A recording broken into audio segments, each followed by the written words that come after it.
여의도 정치를 꿰뚫어보는 세계의 시선 동상삼몽 세 분 모셨습니다. 원래 동상이몽이었죠. 예, 근데 아니 원래 삼몽이에요. 삼몽. 삼몽이었어요. 예. 박수현 더불어민주당 의원, 김근식 경남대 정치외교학부 교수, 그리고 개혁신당 함익병 공동선대위원장입니다. 안녕하세요. 안녕하십니까. 네. 자, 일단 우리 박 의원님은 민주당 총괄선거대책본부 공보당 부단장이고 수석 부단장이라고. 수석 부단장. 네, 수석 부단장. 그렇지. 청와대에서도 수석을 했잖아요. 수석 대변인, 수석 부단장.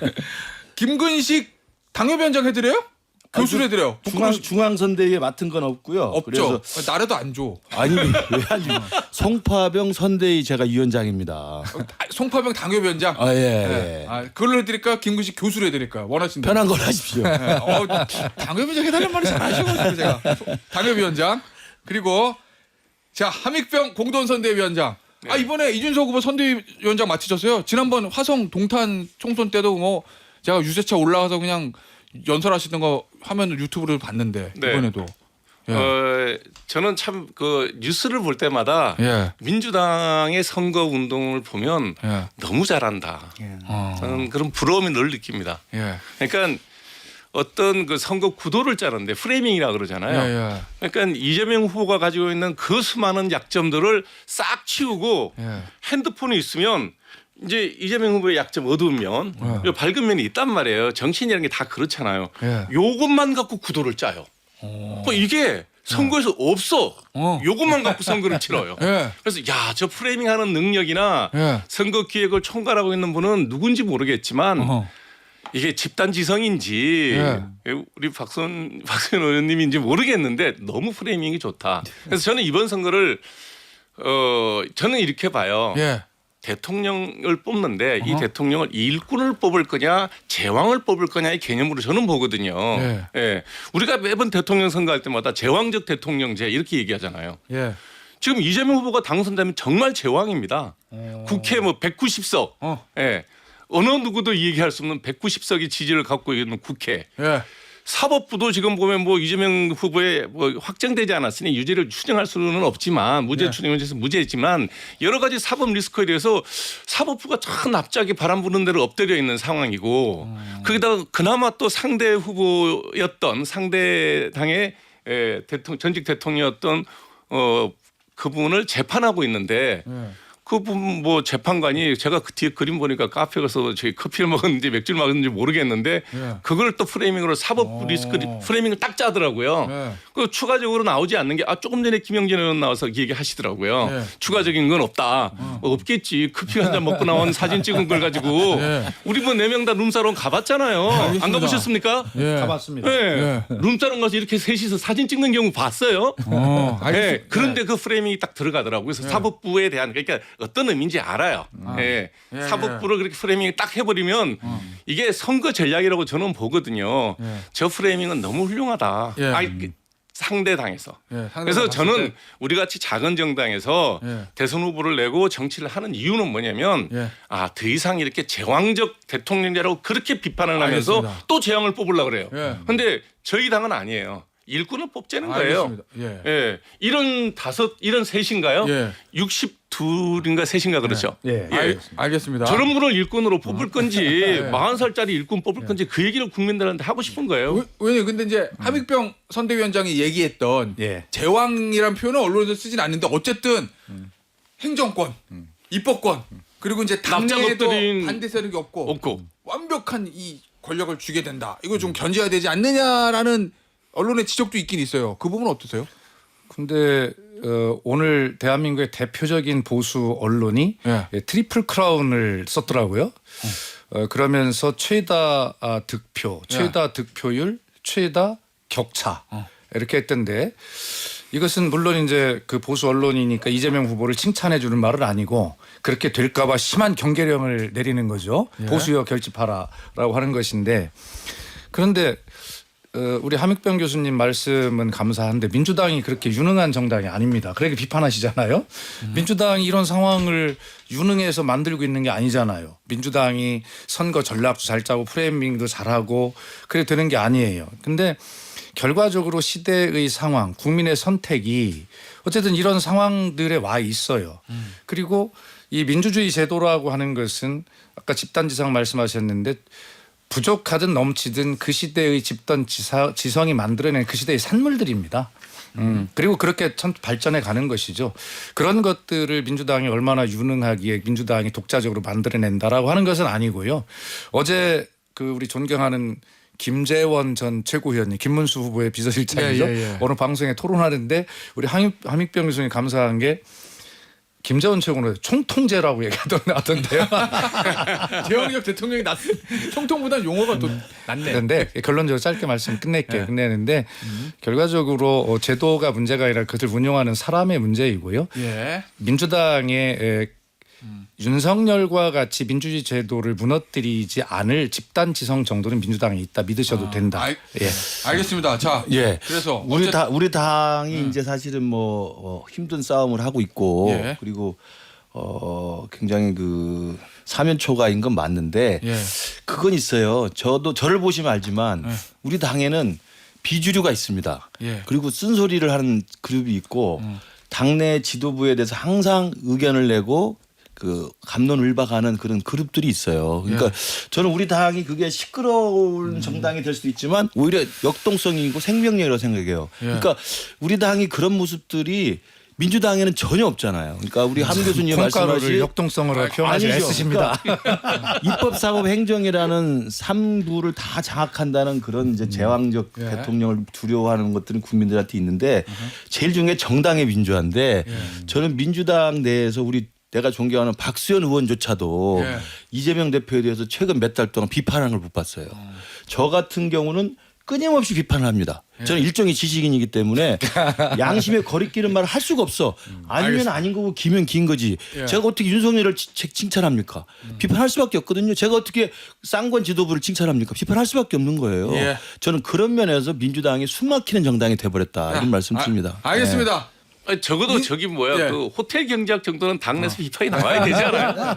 알겠습니다. 자, 정리를 좀 하고 이거 시작할 때 인사 나누다가 그냥 여기까지 와버렸어요. 지금 인사 나눈 거였어요? 그렇죠. 네. 에피타이저였습니다. 자, 이제 메인 디쉬를 가죠. 오늘의 메인 디쉬는 역시 김문수, 이준석 단일화 요겁니다. 이거 하지 말라고 아까는 통화하는 것 같은데. 예? 아까 하지 말라고 통화하지 않았어요? 누가요? 저 전화 인터뷰요? 이준석 후보요? 네. 예. 아니 근데 뭐 정치는 생물이니까 원래 알 수가 없잖아요. 아이고 무슨 단일화 무조건 합니다. 그런 사람 어디 있어요? 안 할 것처럼 하다가 또 하고 그러지. 저는 일단 지금 함익병 30년째 정치 안 위원장님. 한다고 얘기가 지금까지 안 하고 있잖아요. 함익병 위원장님. 네. 정말 안 합니까? 저는 예전에도 그런 늘 죽어도 얘기했는데. 안 합니까? 아니요. 말씀하신 대로 정치는 살아있는 거고 할 수 있죠.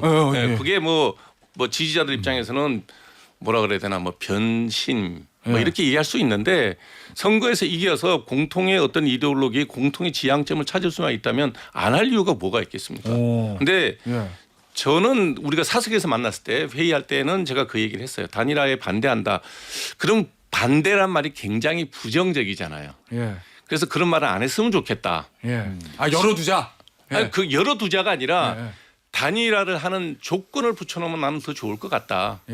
라고 얘기를 했었어요. 1번이 뭐냐면 계엄은 불법이라는 사실에 대해서 국힘 후보 적어도 그 선거를 치르는 분들이 동의해야 된다. 사과해야 되고. 그다음에 대통령의 탄핵에 대해서 수긍해야 된다. 불가피했다는 거에 대해서. 그다음 세 번째 뭐냐면 부정선거에 대해서 끊임없이 얘기하는 그런 세력들과 끝까지 손잡고 가는 정당이랑은 단일화하기가 곤란하다. 그다음 네 번째는 이게 제일 이제 문제였는데 국민의힘 국회의원들이나 있는 분들이 너무나 비겁했었는데요. 저는 윤석열 대통령은 제명했어야 된다고 생각합니다. 그 정도가 되면 그 다음에 후보 단일화 얘기는 뭐 한다 그러면 이 얘기는 해볼 수 있겠죠. 이게 우리 함 교수님 말씀하신 조건이 함 위원장님. 함 위원장님 말씀하신 조건이 그 한동훈 대표가 말한 세 가지 조건하고 똑같네. 거의 비슷해요. 네, 그러니까 사실은 한동훈 대표가 됐으면 단일화 바로 됐겠는데. 근데 후보가 안 됐잖아요. 안 됐죠. 왜냐면 단일화가 어려운 것 같아요. 그 조건은 민주당의 조건과 똑같은데 같이 단일화 합니까? 그것도 괜찮죠, 뭐. 그러니까 상식적인 국민이면 상식적인 정치 감각을 갖고 있는 분들이라면 이 정도 얘기는 대고 무슨 이 얘기를 해야지 온갖 오물을 다 뒤집어 쓰고 있는데 그 텐트 밑으로 들어오라 그러면 멀쩡한 사람이 거기를 왜 가겠어요? 그러면 그런 조건이 좀 성취가 되면 좀이 아니라 완벽하게 일괄적으로 빨리빨리 선거 지금 며칠 남았다고 그거 갖고 앉아서 단일화 얘기하면서 조건도 선결해 놓지 않고 텐트 청소도 안 해놓고 사람 들어오라 그러면 그 오물투성이 텐트에 왜 들어가냐고요. 텐트 싹 박수. 청소하면 들어갈 수도 있다 이런 싹 얘기죠. 치워놓고 근데 그것보다는 우리 텐트가 깨끗하니까 그냥 깔끔하게 사퇴하시면 우리가 알아서 단일화 한다고. 오, 그런 이게 얘기예요. 제가 볼 때는 단일화가 되려면 조건이 분명히 맞아야 되고요. 그 조건 저도 전적으로 동의하고 예. 또 하나는 단일화했을 때 2등 후보와 3등 후보가 단일화하는 거잖아요. 그렇죠. 그럼 2, 3등 후보가 단일화해서 1등을 되치기로 해서 엎으려면 2, 3등 후보가 합쳐서 1등을 앞서가야 돼요. 일단 아니요, 그럴 필요 펜스로라도 없어요. 제가 볼 때는 그런 정도의 지지층이 나와야 그걸 가지고 해볼 만하다. 그러니까 어느 정도는 해볼 만한 그렇지, 생각이 들어야 된다는 드는데 얘기죠. 아직까지는 우리 이준석 후보도 더 열심히 뛰어야 되는데 아직 두 자릿수가 안 됐고 그다음에 김문수 후보도 아직 뭐 초반적이긴 합니다만 지지율이 상승하는 효과가 별로 없는 거예요. 그러니까 김문수도 표를 좀 모아서 그리고 아까 말씀하신 그런 석고대죄하고 황골탈퇴하는 그런 변화와 혁신의 모습을 보여서 아 저것도 한번 쳐다볼까 사람들이 기대를 모으고 이준석 후보도 더 열심히 해서 지금의 한 자릿수 두 자릿수로 올라오고 그러면 분위기가 확 살거든요. 두 자릿수 돼 있을 거예요. 지금은 발표가 안 돼서 그렇지. 그래서 그렇게 될 경우에는 정말 합치면 무조건 이긴다. 이런 이야기가 나오면 안 합칠 수 없는 지지자들의 압력이 생겨요. 그 압력 때문에 사실은 단일화에 들어갈 수밖에 없는 거거든요. 자, 네. 저 박수현 부단장님. 예. 수석 부단장. 수석 부단장, 치프 부단장, 치프 바이스 부단장. 어쨌든 이 개혁신당의 후보는 절대 안 한다고 그랬거든요. 근데 선대위원장은 조건이 맞으면 원론적으로 가능도 하다. 부정적인 단어를 쓰고 싶지가 않은 게 어쨌든 지난번 대선 그 저기 경제 토론할 때 이재명 후보가 그걸 그 답변하는 걸 보고 정치는 저래야 되는데 라는 생각이 드는 게 뭐냐면 자 명확하게 그 지금 뭐 같이 계시지만 그 호텔 경장이라는 건 엉터리잖아요. 인정하시죠? 말씀해 보세요. 아니 인정하시지 않냐고. 그게 지금 제가 단일화 조건 얘기했듯이 국민에서 경제를 배우는 사람들이라면 저런 경제학은 돌아가지 않는다는 건 누구나 아는 얘기예요. 질문했더니 뭐라 그러냐면 너무 극단적이십니다. 뭐 상대방한테 그렇게 되치기를 하더라고. 노련하지 않습니까? 그러니까 그게 저는 그때 느낄 때 그랬어요. 뭐 점잖게 표현해주면 노련하다인데 나쁘게 표현하면 참 잘 빠져나간다. 네, 근데 느낌이 들죠. 배운 사람들은 다 아는 얘기니까 같은 당에 있지만 조금 부끄러운 것도 있잖아요. 그런 의미에서 제가 단일화를 반대한다는 말을 쓰지 않는 이유가 반대라는 말은 선거를 치는 데 있어서 프레이밍에서 되게 나쁜 말이에요. 상대한테 긍정적인 메시지를 줘야 되는데 유권자들이 저는 매사 반대해 이렇게 들릴 수 있어요. 그런 의미에서 제가 반대라는 말을 점잖게 빼서 그렇지 단일화 조건이라는 게 지금 국힘에 계시지만 가능하다고 보십니까? 조건을 아직 제가 어려운 얘기를 한 게 아니잖아요. 아직 지금 함 위원장님 말씀하신 조건이 아직 충족은 안 돼 있죠. 예. 저도 그게 좀 못마땅하고. 그래요? 네. 그러니까 오늘 오후에 우리 송파로 옵니다. 김문수 후보가. 예. 저도 연설을 하게 될 텐데 연설을 준비를 잘 해야죠. 오, 이해할 거예요. 그러면 후보님 앞에서? 아, 당연히 후보 앞에서? 해야죠. 당연히 해야죠. 아, 후보가 오기 전에 우리가 좀 분위기를 띄우는 게 또 있고 후보가 오면 후보가 이야기하지 우리는 이야기 안 하죠. 오늘 김근식 위원장 연설에서 그 기사 제목이 좀 뽑힐 것 같습니다. 왜냐하면 오늘 잘하십시오. 우리 지지자들만 볼 게 아니라 우리 국민들을 봤을 때 표를 달라고 호소하려면 금방 말씀하신 계엄에 대한 속고대죄, 진정한 사과, 탄핵에 대한 불가피성 인정하면서 탄핵 반대 세력에 대한 입장의 선회, 그리고 윤석열 대통령을 제명했을 정도의 단호한 분리, 뭐 이런 정도는 부정선거도 해주고 꼭 얘기하셔야 돼요. 당연하죠. 네. 보면은 어제 서울역에서 우리 김문수 후보 온다고 그래서 유세를 한다는데 조원진 후보가 설치고 다녔다는 거 아니에요? 조원진 의원이. 아, 그래요? 그러니까 이런 상황이 돼버린 거예요. 자유통일당이나 우리공화당 사람들이 우리 국민의힘을 자기 당으로 생각해 지금. 제가 그런 거 곳곳에서 느껴요. 알겠습니다. 자, 그러면 수석 부단장님. 예. 솔직히 자, 저쪽이 단일화 할 거야를 좀 신경을 쓰십니까? 지금 솔직히 내부적으로 해야 할 때 절대 안 돼. 아니면 돼도 상관없어 이겁니까? 저는 공보 단장이 아니라 수석 부단장밖에 못 되기 때문에 회의에 들어가지 못합니다. 이것도 이렇게 아니, 정말 노예하시게 답변하시잖아요. 잘 빠져나가죠. 이재명을 닮은 것 같아. 그런데 제가 개인적으로 분명하게 말씀드릴 수 있는 거는 저는 우리 옛말에 제가 금방 여기다 적었거든요. 들성 부른 나무는 떡잎부터 알아본다. 이런 말이 있어요.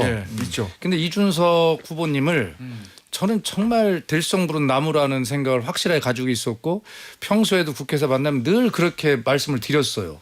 정말 큰 나무가 돼야 한다. 대한민국에. 오늘 아침에도 국회에서 일찍 천하람 대표를 만났는데 목욕탕에서 뵀다며. 그래서 천 대표한테도 그런 얘기를 했어요.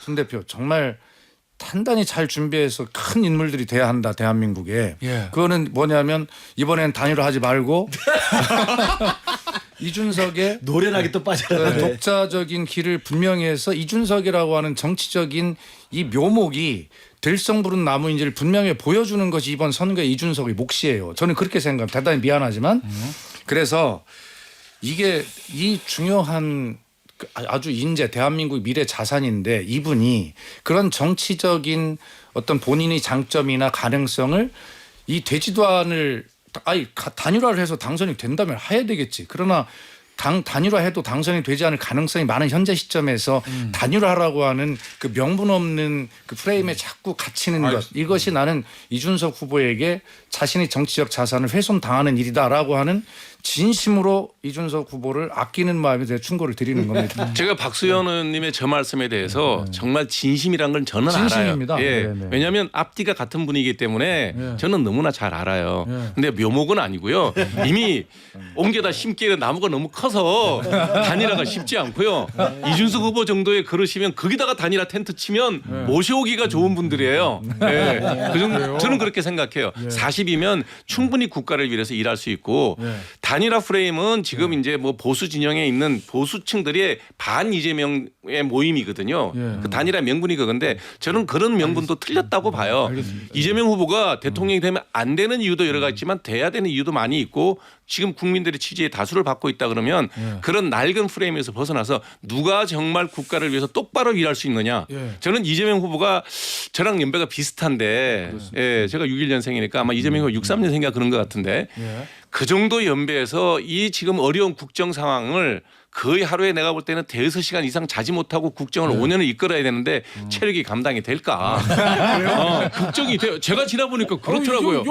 이 기호 2번 어떻게 하라고요? 저 나이가 더 많으신데. 그러니까 얘기도 안 하잖아요, 제가. 내가 이런 셋의 지도자를 뽑아놓고 맨날 모셔야 되고 수발을 들어야 되면 어떻게 되겠습니까? 자, 예. 자 그런데 앞서 우리 저 기호 1번 캠프의 박수현 수석 부단장이 말씀하셨듯이 최다 득표 득표수 득표율 득표차 얘기가 지금 나와요. 격차가 나오거든요.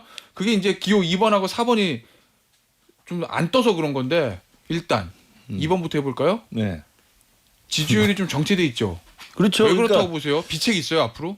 비책을 가져야죠. 예. 그러니까 비책을 낼 수 있는 위치가 아니신가? 그렇죠. 뭐 제가 공동선대 비책을 내니까 여기 SBS 와서 열심히 동상산몽해서나 예. 말씀드리는 것밖에 없는데 예. 지지율이 좀 상승하고 반짝 올라갈 수 있는 반등의 계기가 있어야 되는데 그걸 지금 당이 못 하고 있는 거예요. 제가 말씀드린 것처럼 초반에 어쨌든 우여곡절 그다음에 난리 법석을 쳐가지고 한덕수를 한 해, 김문수를 한 해 하다가 이제 김문수 후보가 됐잖아요. 예. 그러면 선거운동 들어가자마자 최소한 우리 새롭게 시작합니다라는 걸 국민들한테 보여주는 확고한 모습을 보였어야 돼요. 근데 지금 그 뒤에 한 게 딱 하나입니다. 김용태 비대위원장이 탈당을 권유하고 윤석열이 자진 탈당한 거 요거밖에 없어요. 예. 그거 김계리가 입당을 해요. 그럼 윤석열 나가고 김계리 들어오면 계엄 나가니까 계몽 들어옵니까? 이거 아니잖아요. 그러니까 그런 식의밖에 못하니까 아까 제가 말씀드린 것처럼 저도 우리 당 소속이지만 우리 김문수 후보 유세 현장 가보면 이게 우리공화당, 유센지 자유통일당, 유센지 우리 국민의힘 유센지 아시잖아요. 우리 국민의힘이 민주통합당으로 미래통합당 만들었을 때 김종은 비대위원장이 와가지고 그때 당시에 정광훈 세력하고 이 분리하느라고 얼마나 고생을 했습니까? 예. 5.18 무릎 사과하고 전직 대통령 공식 사과하고 그런 거 하면서 겨우겨우 띄어냈는데 윤석열이라는 사람이 대통령이 된 다음에 부정선거에 미쳐가지고 비상계엄하면서 파면당하고 지금 형사재판 받으면서 윤석열이 살아있기 때문에 그냥 우리 당의 자유통일당 우리공화당 사람이 우리 당이 같은 당이라고 생각하는 거예요. 예. 떼어내질 못하고 있는 겁니다. 이걸 떼어내는 그 제스처 하나 못하면서 어떻게 표를 달라고 하겠습니까? 알겠습니다. 지금 자, 제가 개혁신당은 어때요? 아니 이제 개혁신당이 주도권을 손에 쥔다는 느낌이 드는 게 뭐냐면 사람 빼가기를 너무 많이 하시더라고요 민주당에서. 많이 빠져나갔대요. 숫자로 보면은 주도권 얘기하기는 좀 아니요. 그렇게 얘기하시면 안 되는 게 예. 우리나라의 대선이라는 게 보면 예. 자꾸 사표 심리가 있어요. 자 일단 제가 네. 지지율 정체란 말을 했기 때문에 여론조사를 말씀드려야 돼요. 네, 선거기 때문에 가장 마지막 선거 여론조사 어떻게 한국갤럽. 나와요? 네, 갤럽이 한국갤럽 그거 13일 지난주 거잖아. 13일부터 15일 토론하기 전 거잖아요. 한국갤럽에서 13일부터 15일 전화조사원 인터뷰 방식으로 한 것이고 이재명 후보 50일, 김문수 후보 29, 이준석 후보 8 이렇게 나왔다는 거. 맞아요. 예. 자세한 거는 중앙선거 여론조사 심의위원회 홈페이지 참조하시면 되고. 그러니까 저 선거 여론조사가 대통령 이제 TV 토론 전 얘기예요. 그러니까 그거 반영된 거는 아마 이번 주 말미에 나올 거예요. 나오겠죠. 비책은 지금 하던 대로 한다는 거예요. 예. 중단 없는 전진을 하고 열심히 하고 예. 국민들에게 저희들이 항상 제가 얘기하는 거예요. 우리는 왕을 뽑는 일이 아니다. 우리는 일꾼을 뽑아야 된다. 예. 일은 60 넘은 사장들, CEO들 다 그만둡니다. 알겠습니다. 40대가 일을 제일 잘합니다. 예. 뭐 우리 다 40대 지나와서 아시겠지만 제일 40대 때 열심히 잘하지 않았습니까? 알겠습니다. 맞습니다. 자, 네. 앞서 그 얘기를 좀 하다 말았는데 많이 지금 김상욱 의원도 네. 지금 민주당에 갔고 김영남 전 의원도 민주당에 갔고 허은하 전 대표는 아직까지 입당을 안 한 것 같은데 어제 이제 유세차에 올라간 걸로 봐서는 곧 좀 가지 않을까 이런 생각이 좀 들거든요. 요 흐름들 어떻게 보시는지 그거는 광고 듣고요. 3부에서 이야기 좀 나누도록 하겠습니다. 자, 민주당으로 가고 있는 인사들 얘기 좀 해보겠습니다. 일단 먼저 국민의힘부터 네. 김상욱 의원의 민주당인 그거 어떻게 보세요? 저는 정치도 이상 있을 수 없는 저는 그 뽑아준 유권자와 지지자들에 대한 배신행위라고 생각을 해요. 그러니까 그 불과 오래되지도 않았어요. 작년 아니겠습니까? 작년 총선에 울산에서 나와서 표를 받아서 열심히 나가서 싸워달라고 우리 주권자인 국민들이 뽑아준 그 표로 국회로 가서 그 주민들 대신하고자 받은 게 바로 국회의원 표 아니겠어요? 이제 그분인데 바로 아침에 1년도 안 돼가지고 아무런 설명도 없이 저는 자기를 뽑아준 유권자들한테 어떤 설명을 했는지 모르겠습니다만 민주당으로 건너갔는데 이유는 뭐 그거 아니에요? 계엄을 자기는 반대했는데 당에서 뭐 소외당했다 이런 건데 뭐 계엄 반대하는 거야 뭐 본인의 의견이니까 그럴 수 있고 뭐 김상욱 의원만 있는 게 아니고 그때 당시 비상계엄 해제에 참여했던 사람이 우리 당에 18명이나 있었습니다. 네. 근데 그분들이 다 이렇게 민주당으로 가고 그러질 않아요. 그러니까 국민의힘 안에서도 계엄을 반대하는 합리적인 세력이 있다는 걸 보여주는 걸로 우리 당의 새로운 모습들이 있는 것이지 거기에서 그걸 이유 삼아서 자기가 소외당했다고 그냥 옷을 갈아입고 불뚝 넘어간다.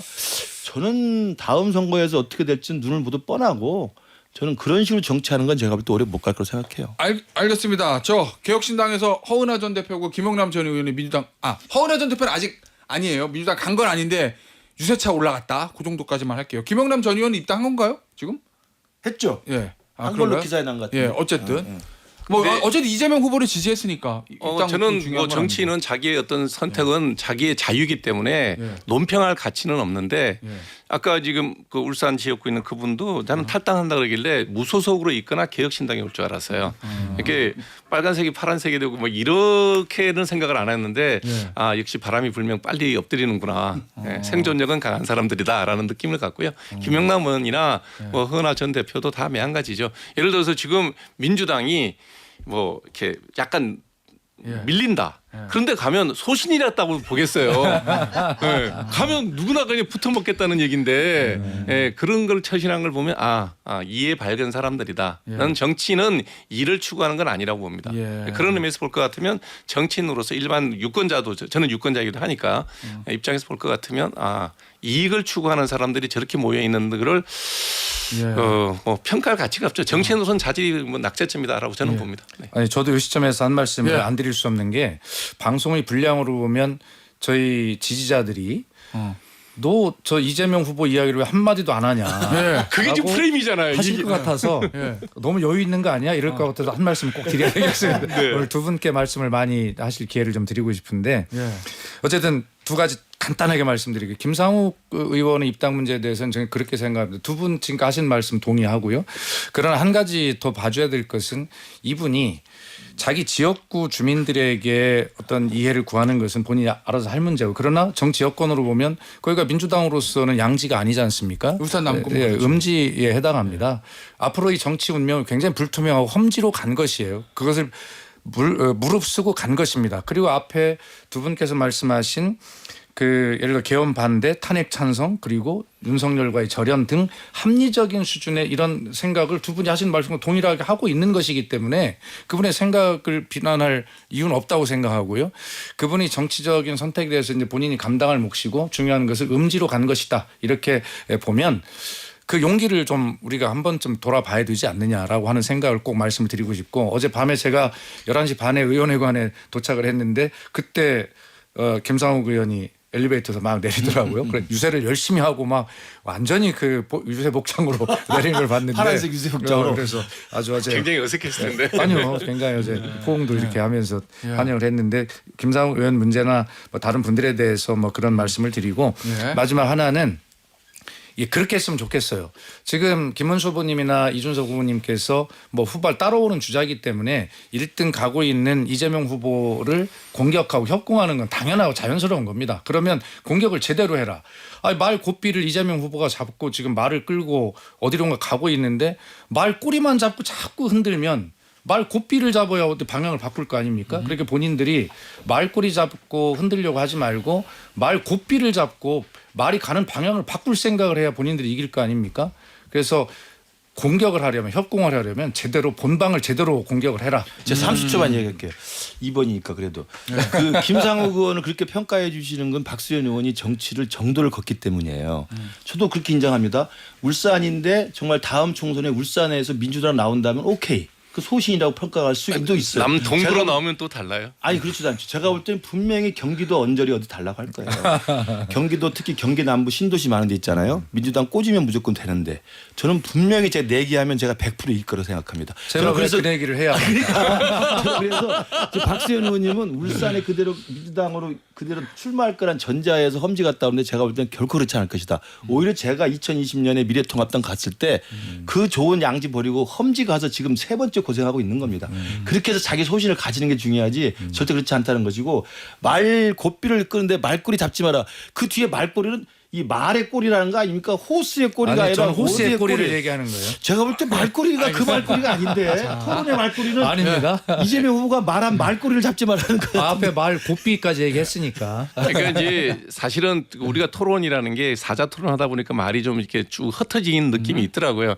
저는 지금 박수현 그 수석께서 말씀하셨듯이 제대로 된 정치 토론을 한다 그러면 제가 만일에 이재명 후보라면 1대1로 나는 이번에 이준석 후보랑 1대1로 한번 하고 싶다.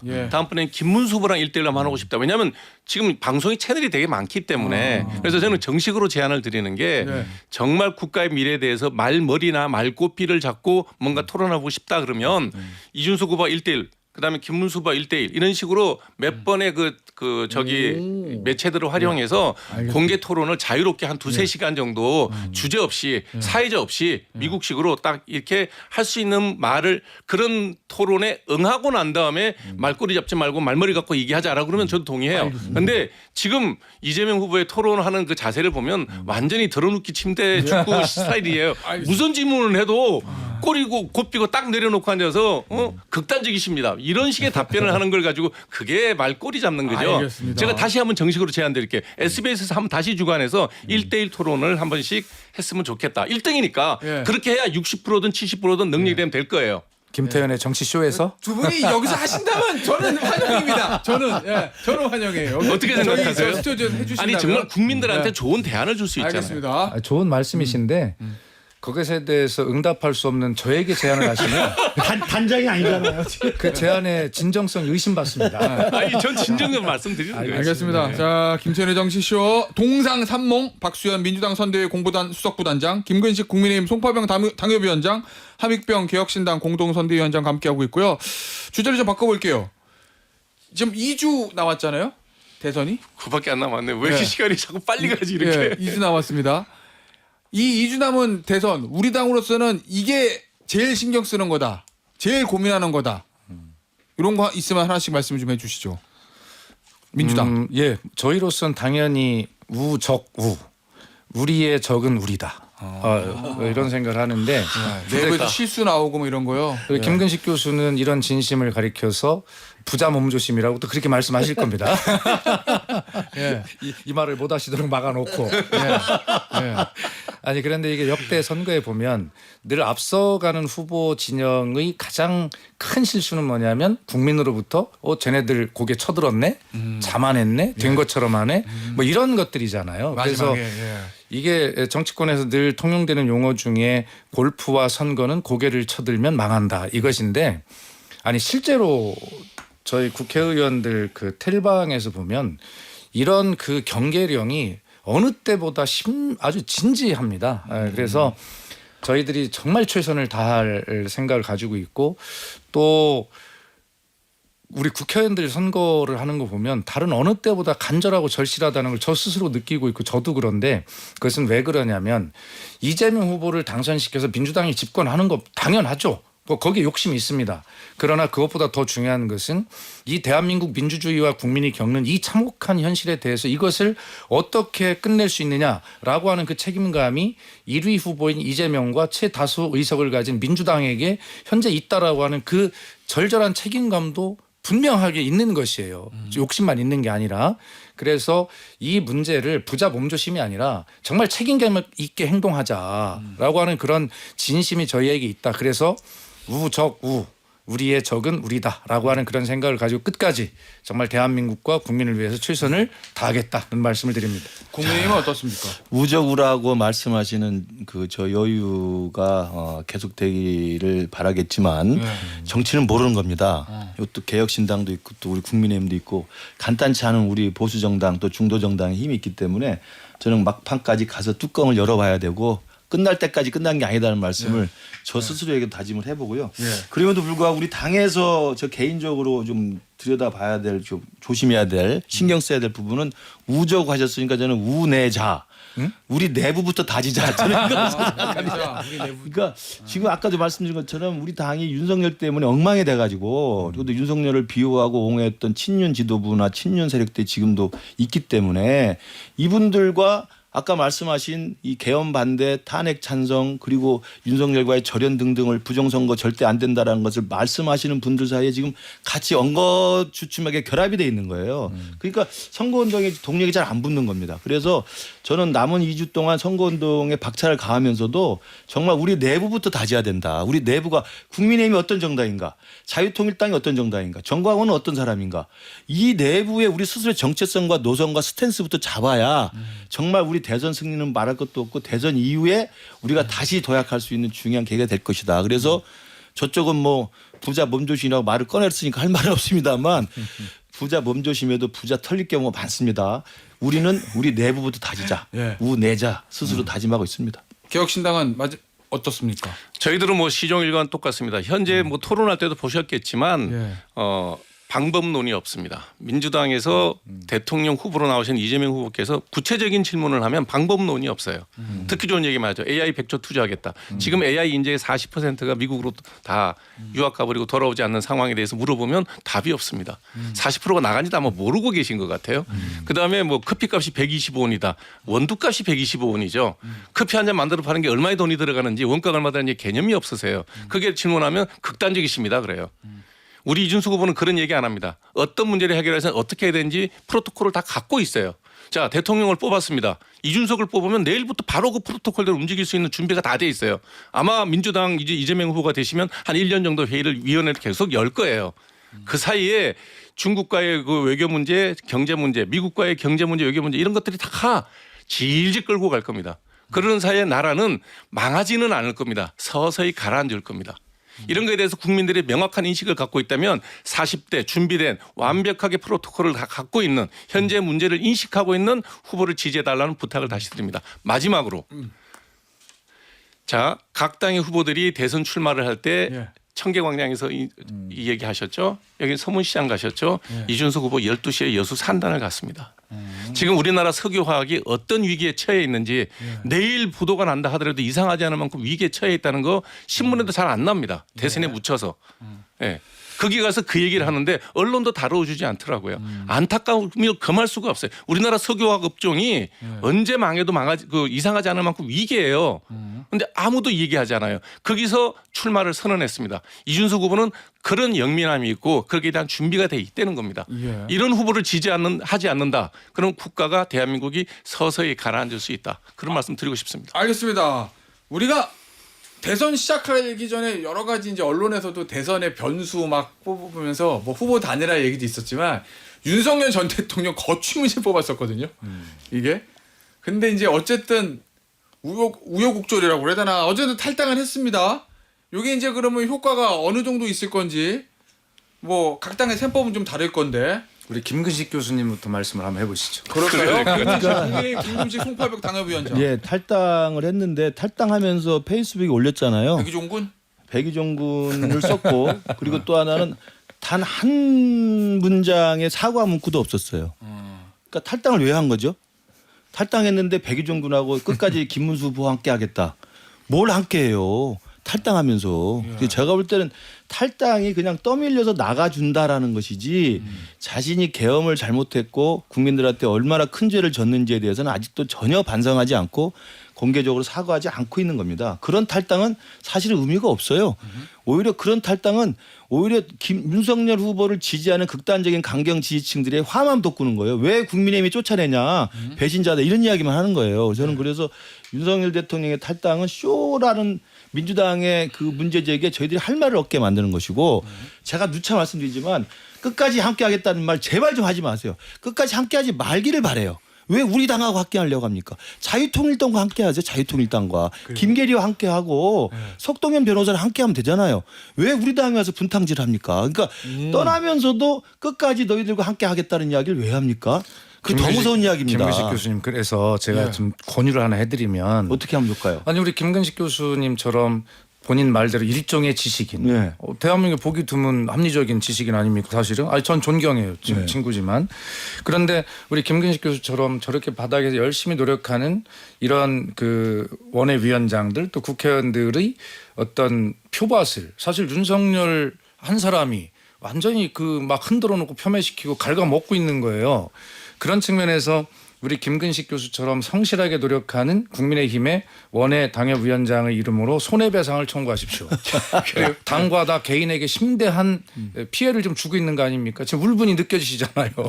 그래서 이거는 손해배상을 청구할 일이다. 이렇게 저는 생각합니다. 별 선거판에 영향은 없을 거라고 보세요? 아니면은 당연히 없죠. 아무 영향도 없고 실제로 저는 지금 김근식 교수님 말씀하신 것에 대해서 동의하지만 비판하고 싶은 게 뭐냐면 당에서 제명이란 절차가 있지 않습니까? 왜 그분한테 나가달라고 예언을 하세요? 제명하면 되잖아요. 우리 의사를 명확하게 우리 당에서는 더 이상 같이 할 수 없다는 걸 하면 되는데 아직도 눈치 보고 있어요. 제명하십시오. 그러니까 제가 비대위원장이 됐으면 당장 제명했죠. 네. 왜냐하면 나는 김용태 의원이 그 딱 되길래 제명할 줄 알았어요. 열어가지고 1년에서 출당 조치하거나 제명하면 끝나는 거예요. 그렇게 해서 당 대표가 단호하게 공식 기자회견 열어서 이제 윤석열 대통령 우리랑 아무 상관없고 우리가 쫓아냈다라고 선언을 해야 되는데 정중하게 탈당을 요청하고 아주 정중하게 폼 잡고 나가면서 끝까지 너희들과 함께하겠다. 그리고 김계리 변호사 들어오고 이렇게 되는 자, 거예요. 참 김근식 교수님, 그 김계리 김계리 변호사는 입당 처리가 됐습니까? 아직 저 모르겠습니다, 그건. 입당 신청을 한 건 맞고 아직도 심사 안 끝나서 계류 중이랍니다. 김계리 변호사 같은 경우. 저는 그 문제도 굉장히 그 지켜볼 만한 부분이라고 생각하는데 김계리 변호사 입당 원서를 어떻게 처리하는가 이게 사실은 지금 우리 함익병 위원장 말씀하신 대로 윤석열을 제명시키지는 못했지만 김계리 변호사 입당 원서를 단호히 거절하는 거 그게 그나마 국민의힘에게 마지막 남은 윤석열과의 단절을 의지를 보여주는 김문수 후보의 마지막 남은 하나의 기회다. 그렇게 생각합니다. 근데 내가 진짜 궁금한 거. 당이 이제 한번 탈당했다가 복당 신청할 때는 심사하는데 그냥 일반인이 뭐 입당하는 거를 거절할 수는 있는 그렇죠. 건가요? 그게 사실은 좀 이례적인 절차예요. 네. 보통 그냥 일반인 자연인 입당 원서를 내면 시당에서 형식적인 한번 검토만 해요. 그러니까 그 검토는 뭐냐면 입당할 자격이 있느냐가 아니라 동일인 뭐 그렇죠. 이름이 맞는지 주소가 맞는지 계좌번호가 맞는지 핸드폰 번호가 맞는지 요건 확인을 하거든요. 그런 절차만 간단히 할 뿐이지 자격 심사위원회를 열지 않아요. 그건 우리 앵커가 말씀하신 것처럼 탈당했다가 복당하는 경우나 아니면 다른 당했다가 일로 넘어오는 경우나 그런 이럴 때는 경우가 하는 있지. 거지만 일반인이 그냥 입당 와서 낼 때 그렇게 하지 않는데 김영태 비대위원장 말대로 서울시당에서 지금 입당 자격 심사위원을 열고 있다라는 것은 그런 내용들을 좀 암시하는 듯한 게 있어서 결과를 봐야 될 것 같아요. 그러니까 이런 말씀을 하실 때 너무 여유로우세요. 지금 앞서가는- 선거의 이슈는 예. 이재명 대통령 유력한 후보의 장점과 단점이 부각돼야 되는데 예. 자중질환만 계속 다루고 있어요. 제가 계속 앵커처럼 이렇게 질문다고 그러죠. 아니 사실 우리가 지금 대선을 치르는 거지 김계리라는 분 자연인이 당에 대고 들어오고 안 들어오가 중요한 게 아니고 윤석열 대통령의 제명 이런 게 중요한 게 아니고 예. 유력한 후보의 정치적 자질에 대해서 대통령이 됐을 때 어떤 문제가 있을 거지 이런 검증을 해야 될 자, 시기에 지금부터 검증해 보십시오. 그래서 원래 이재명 대 윤석열 구도였는데 탄핵 이후에는 뭐 이재명이냐 아니냐로 구도로 바뀔 거다라고 예측하는 정치 평론가들이 있었어요. 실제로 그런 칼럼도 쓴 분들이 있었고. 그런데 제가 그 제일 먼저 이야기했죠. 아, 그래요? 윤석열 없는 국민의힘이면 이재명 있는 민주당을 이길 수 있다. 네. 근데 그 윤석열 없는 국민의힘을 몇 달 동안 못한 거예요. 3주인데 딱 2주구나. 이제 끝났죠. 이제 2주. 늦었죠. 윤석열 이제. 없는 국민의힘으로 선거 치르다 2주잖아요. 그러면. 그 윤석열 없는 게 아니죠 지금도. 그러니까 지금 제가 유령처럼 단일화 배회하고 단일화 있죠. 얘기를 자꾸 하시니까 제가 말씀을 드리는데요. 아까 같은 전제 조건 하에 김문수 후보가 사퇴를 하면 그게 단일화입니다. 자신 사퇴하는 거죠. 이준석 후보로 몰아준다. 국가의 미래를 위해서 이재명 후보의 정치적인 지향점이 중도 왼쪽이잖아요. 그건 분명하잖아요. 그게 국힘이나 우리 당이나 지향점이 중도 오른쪽입니다.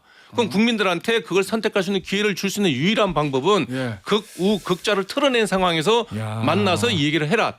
TV 토론도 해라. 그럴 것 같으면 예. 선거 구도가 바뀔 수가 있다는 거예요. 그래서 국힘이 내부 정비를 하고 아까 얘기했던 4대 전제 조건 정도를 털어내고 김문수 후보께서 예. 대승적인 차원에서 국가의 미래를 위해서 내가 한 몸 더 희생하겠다. 노동운동할 때 그 마음으로. 알겠습니다. 아, 제가 그러면- 이번으로 지금 말씀을 드려야 돼 이거. 왜냐하면 이거 안 하면 저도 해당해가 되기 때문에. 해당 행위에 대해서 제명되면 일로 오십시오. 제가 볼 때 예. 지금 우리 함익병 위원장님이야 뭐 당연히 공동선대위원장이니까 그런 말씀을 하시는데 이준석 후보가 지금같이 좋은 기회 객관적으로 보면 어떤 의미에서 보면 확장성이 더 컸다면 순식간에 오를 수 있는 반등의 기회가 있었음에도 불구하고 아까 정체된다는 표현을 했잖아요.